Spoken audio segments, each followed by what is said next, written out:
नमस्कार। UP police भर्ती परीक्षा की तैयारी कर रहे सभी उम्मीदवारों का स्वागत है।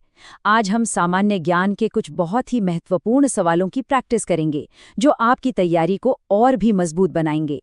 तो चलिए, बिना किसी देरी के शुरू करते हैं आज का ये प्रैक्टिस सेट। आज के सेशन में हम 5 अलग-अलग विषयों को कवर करेंगे। सबसे पहले बात होगी संविधान और शासन प्रणाली की। उसके बाद हम विज्ञान के कुछ मूल सिद्धांतों को समझेंगे। फिर जीव विज्ञान से जुड़े कुछ जरूरी फैक्ट्स देखेंगे।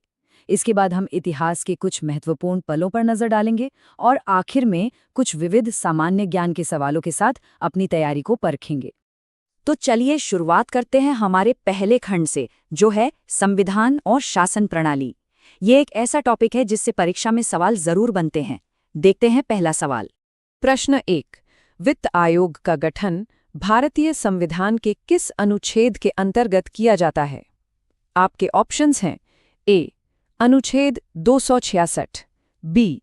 अनुच्छेद 268, सी. अनुच्छेद 280, डी. अनुच्छेद 300। सही उत्तर है ऑप्शन सी। इसकी व्याख्या है कि अनुच्छेद 280 के तहत राष्ट्रपति हर 5 साल में एक वित्त आयोग का गठन करते हैं। इसका मुख्य काम केंद्र और राज्यों के बीच करों के बंटवारे की सिफारिश करना है। प्रश्न 2। भारतीय संविधान का भाग 18 किससे संबंधित है? ऑप्शंस हैं ए. मौलिक अधिकार, बी. आपातकालीन उपबंध, सी. संघीय व्यवस्था, डी. राज्य नीति। सही उत्तर है ऑप्शन बी। देखिए, संविधान का भाग 18, जिसमें अनुच्छेद 352 से 360 तक आते हैं, उसमें देश में राष्ट्रीय, राज्य स्तरीय और वित्तीय आपातकाल से संबंधित प्रावधान दिए गए हैं। प्रश्न 3। निम्न में से किसे संविधान की आत्मा कहा जाता है? ए. प्रस्तावना, बी. मौलिक कर्तव्य, सी. संघीय व्यवस्था, डी. संसद। सही उत्तर है ऑप्शन ए।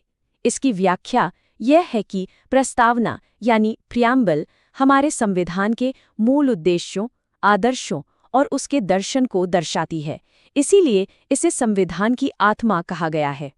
प्रश्न 4। कौन सा मौलिक अधिकार केवल भारतीय नागरिकों को प्राप्त है? ए. जीवन का अधिकार, बी. समानता का अधिकार, सी. धर्म की स्वतंत्रता, डी. संवैधानिक उपचार। सही उत्तर है ऑप्शन बी। यहाँ ये समझना जरूरी है कि कुछ मौलिक अधिकार, जैसे जीवन का अधिकार, सभी को मिलते हैं, लेकिन समानता का अधिकार, जो अनुच्छेद 15, 16 और 19 में दिया गया है, वो केवल भारतीय नागरिकों के लिए ही है। प्रश्न 5। भारत के उपराष्ट्रपति का निर्वाचन किसके द्वारा किया जाता है? ए. निर्वाचक मंडल, बी. लोकसभा, सी. राज्यसभा, डी. संसद के दोनों सदन। सही उत्तर है ऑप्शन डी। इसकी व्याख्या ये है कि उपराष्ट्रपति का चुनाव संसद के दोनों सदनों यानी लोकसभा और राज्यसभा के सभी सदस्यों द्वारा किया जाता है, जिसमें निर्वाचित और मनोनीत दोनों सदस्य शामिल होते हैं। चलिए अब विषय बदलते हैं और चलते हैं हमारे अगले खंड की ओर, जो है विज्ञान के मूल सिद्धांत। यहाँ हम विज्ञान से जुड़े कुछ बेसिक लेकिन बहुत जरूरी सवाल देखेंगे। प्रश्न 6। डीएनए की द्विहेलिक्स यानी डबल हेलिक्स संरचना का प्रतिपादन किसने किया था? ए. Darwin, B. वॉटसन और Crick, C. Mendel, D. Pavlov. सही उत्तर है ऑप्शन बी। इसकी व्याख्या है कि वॉटसन और क्रिक ने साल 1953 में डीएनए की द्विहेलिक्स संरचना का मॉडल पेश किया था, जो जेनेटिक्स के क्षेत्र में एक बहुत बड़ी खोज थी। प्रश्न 7। ध्वनि की तीव्रता किस इकाई में मापी जाती है? A. Hertz, B. Decibel, C. Joule, D. Watt. सही उत्तर है ऑप्शन बी। इसकी व्याख्या यह है कि ध्वनि की तीव्रता को डेसिबल में मापा जाता है। याद रखिएगा कि हर्ट्ज ध्वनि की आवृत्ति यानी फ्रीक्वेंसी को मापता है, जबकि डेसिबल उसकी तीव्रता यानी इंटेंसिटी को। प्रश्न 8। ओजोन परत वायुमंडल की किस परत में पाई जाती है? ए. शोभमंडल, बी. समताप मंडल, सी. मध्यमंडल, डी. आयन मंडल। सही उत्तर है ऑप्शन बी। तो ओजोन परत समताप मंडल, जिसे स्ट्रेटोस्फीयर भी कहते हैं, में स्थित होती है। इसका काम पृथ्वी को सूर्य की हानिकारक पराबैंगनी यानी अल्ट्रावायलेट किरणों से बचाना है। विज्ञान के बाद अब हम विशेष रूप से जीव विज्ञान यानी बायोलॉजी से जुड़े कुछ महत्वपूर्ण सवालों पर ध्यान देंगे।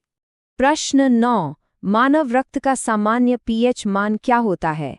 ए 6.8, बी 7.0, सी 7.4, डी 8.0।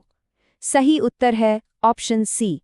इसकी व्याख्या है कि मानव रक्त का सामान्य पीएच मान लगभग 7.4 होता है, जिसका मतलब है कि यह हल्का क्षारीय यानी स्लाइटली अल्कलाइन होता है। प्रश्न 10, माइटोकॉन्ड्रिया को कोशिका का ऊर्जा गृह यानी पावर हाउस क्यों कहा जाता है? ए प्रोटीन निर्माण के कारण, बी भोजन संग्रह के कारण, सी एटीपी निर्माण के कारण, डी कोशिका विभाजन के कारण। सही उत्तर है ऑप्शन सी। इसकी सीधी सी व्याख्या है कि माइटोकॉन्ड्रिया एटीपी का निर्माण करता है और एटीपी को ही कोशिका की ऊर्जा मुद्रा या एनर्जी करेंसी कहा जाता है। चलिए अब समय में थोड़ा पीछे चलते हैं और इतिहास के पन्नों को पलटते हैं। हमारा अगला खंड है इतिहास के महत्वपूर्ण क्षण। प्रश्न 11, स्थायी बंदोबस्त प्रणाली जिसे परमानेंट सेटलमेंट सिस्टम भी कहते हैं, किसने लागू की थी? A Lord Dalhousie, B Lord Wellesley, C Lord Cornwallis, D Lord Curzon. सही उत्तर है ऑप्शन सी। इसकी व्याख्या है कि साल 1793 में लॉर्ड कॉर्नवालिस ने स्थायी बंदोबस्त प्रणाली लागू की थी, जिसका उद्देश्य भू राजस्व को स्थायी रूप से निश्चित करना था। प्रश्न 12, इलाहाबाद स्तंभ लेख किस शासक से संबंधित है? ए अशोक, बी समुद्रगुप्त, सी चंद्रगुप्त मौर्य, डी कनिष्क। सही उत्तर है ऑप्शन बी।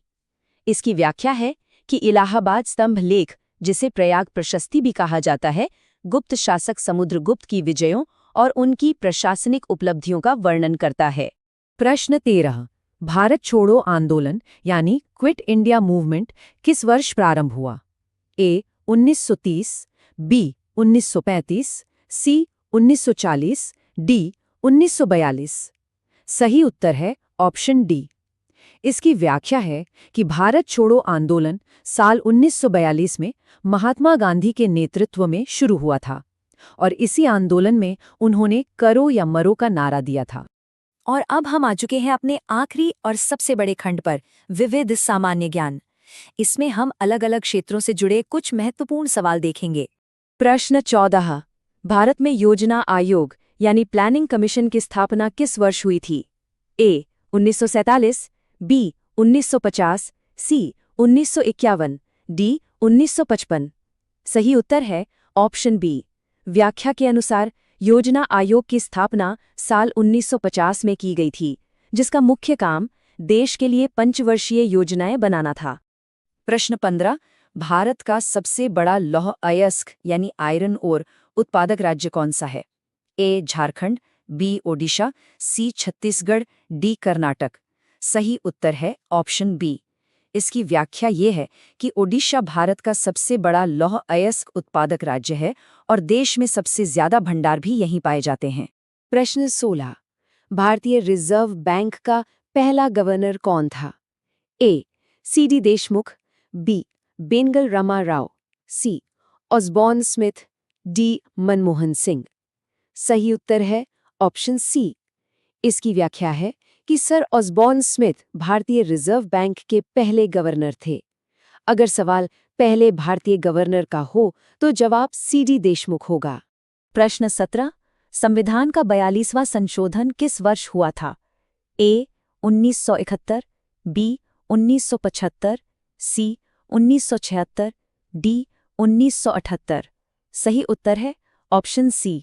व्याख्या के अनुसार 42वां संविधान संशोधन साल 1976 में हुआ था।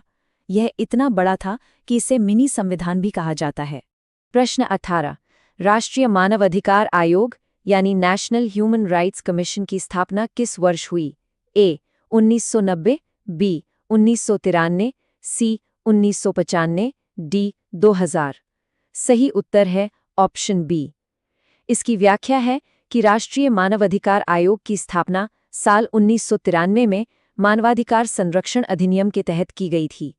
प्रश्न 19, भारतीय संविधान किस देश के संविधान से मौलिक अधिकारों की प्रेरणा लेता है? A. Britain, B. France, C. America, D. Canada. सही उत्तर है ऑप्शन सी। इसकी सीधी सी व्याख्या है कि भारतीय संविधान में शामिल किए गए मौलिक अधिकार अमेरिका के संविधान के बिल ऑफ राइट्स से प्रेरित हैं। और आज का हमारा आखिरी सवाल, प्रश्न 20। भारत में पहला आम चुनाव कब हुआ था? ए. 1947, बी. 1948, सी. 1951-52, डी. 1955। सही उत्तर है ऑप्शन सी।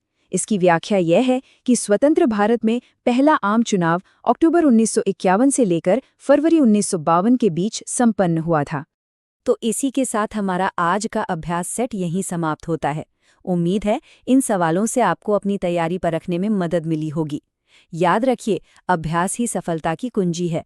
अपनी तैयारी को इसी तरह जारी रखिए। हम बहुत जल्द मिलेंगे एक नए प्रैक्टिस सेट के साथ। धन्यवाद।